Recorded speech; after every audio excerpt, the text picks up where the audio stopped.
any strangers at all. She was very wise, out of good counsel. She loved to cook, and she was a good cook. I remember good old gravy, mashed potatoes, and oysters. Oysters, I remember, yeah. And not only that, Ariane, she was a beautician. Mm-hmm. So she was always working on making you look good, okay? Making your hair look good, making your skin beautiful, and you know, she was about beauty and making sure that you had a self-esteem that was strong in your black heritage and then in the Winston Day family. She was always about that, always. That's why your grandmother became a beautician. This lady here is your great grandmother. Her beauty shop was in her basement.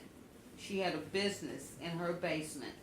When I was around 8 or 9 years old, was in the early 40s, and my father was in the army. He was in the World War II at that time. She went to a beauty school to learn how to do hair. And she gave me the first manicure. She Yeah. practiced on me before she Pass her go to state boards, right. And Mr. Reed might do my nails to this Yeah. day. Yeah. So, Daddy, you got that shirt on, and you're telling us these things. Why? Tell them why you're telling us. Why don't you read this aloud? Can you see? I can see it without my glasses. Yes, I can. A storyteller. A griot. A griot. It's spelled G-R-I-O-T, but it's pronounced griot. A storyteller in Western African who. Africa. Didn't you read? A storyteller in Western Africa who perpetuates the oral tradition and history of a village or a family. Okay. So why is he telling y'all these things?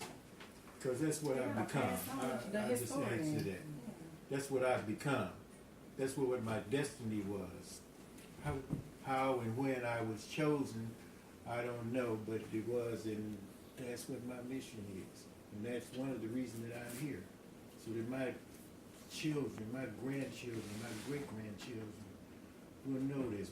Marge and I was at her brother's, one of her brothers, because a couple of them passed here in 1 year, and Uncle Bunny, you all know him. Mm-hmm. Well, they were saying all kind of accolades and stuff about him, you know. He said, I'm so far away from my family, you know, I'd like for them to say something decent to say about me, about the old man.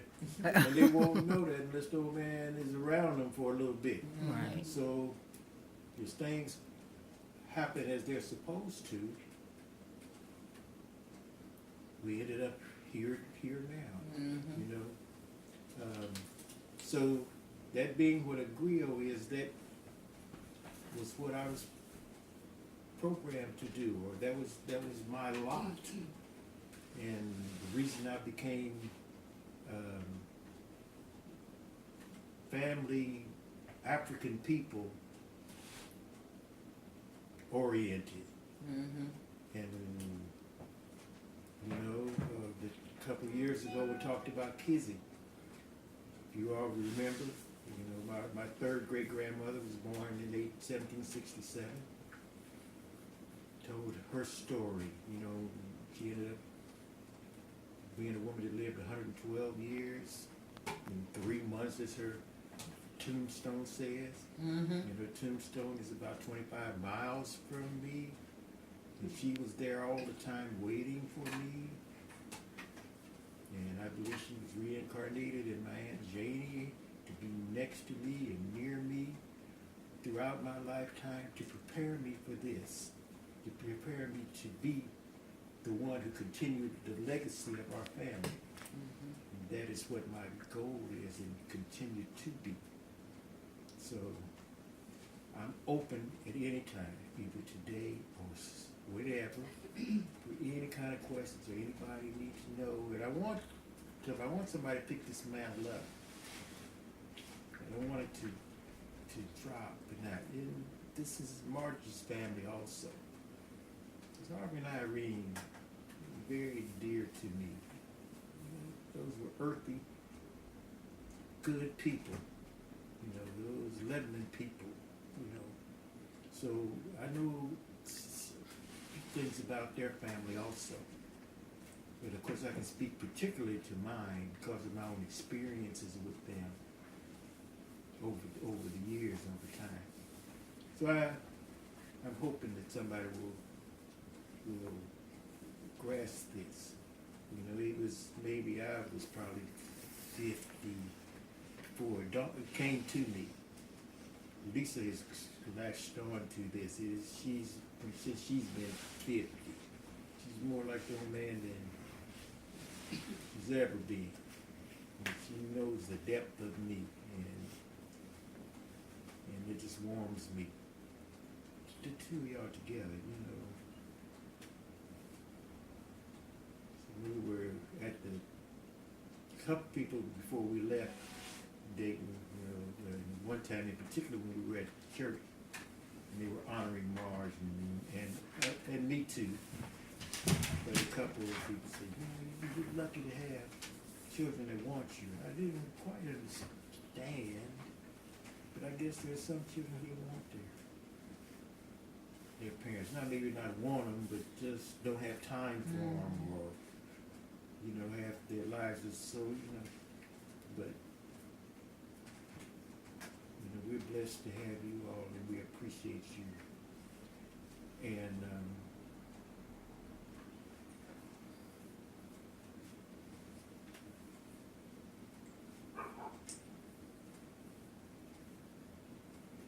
You know, what's unfortunate is that they don't teach Black history in the schools. Not So true when Black we, history, anyway. when we were kids, you know, there were older people in the community who taught us, you know, we didn't I know Juneteenth was. I didn't either They till I taught us, moved here. You know, and of course they always said Abraham Lincoln must have won the freedom slave. But there's so many Black people that we just did not know about, and it had not been for them in the community that recognized that fact and told us about Tubman and all the other Blacks who, you know, who worked so hard and gave up their lives just that we might be free and have an education. So it's kind of unfortunate. The kids nowadays, you know, they could almost care less, and that's unfortunate. Because the Black kids have a very, very rich heritage. You know, there's nothing like it. I don't even know. You know. I was watching Roland Martin on TV the other day, and he was talking to this white nationalist, Miller, I think his name is Miller, somebody. You know, he was so dumb, he didn't know anything about anything. He didn't know any facts. All he wanted to know was this was a white people's country. This is not the white people's country. This belonged to the Indians. And his idea is for all the Black people to go, people of color, go back to their own land where they came from. But there are certain things that I can't think what they were that Roland Martin is asking. He had no idea. Oh, it was the name of the country that was in. Well, what was it? But anyway, it was in the northeastern part of Africa, you know. And he didn't know that Africa was was a continent, yes, you know. yes. So I think the blessing too is that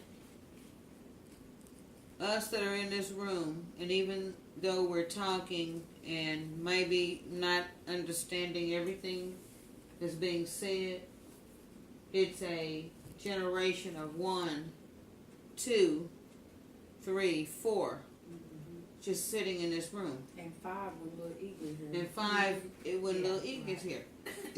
And not to say anything above, beyond, or any other family, we have to be thankful for the fact that the Lord has blessed us with many, many years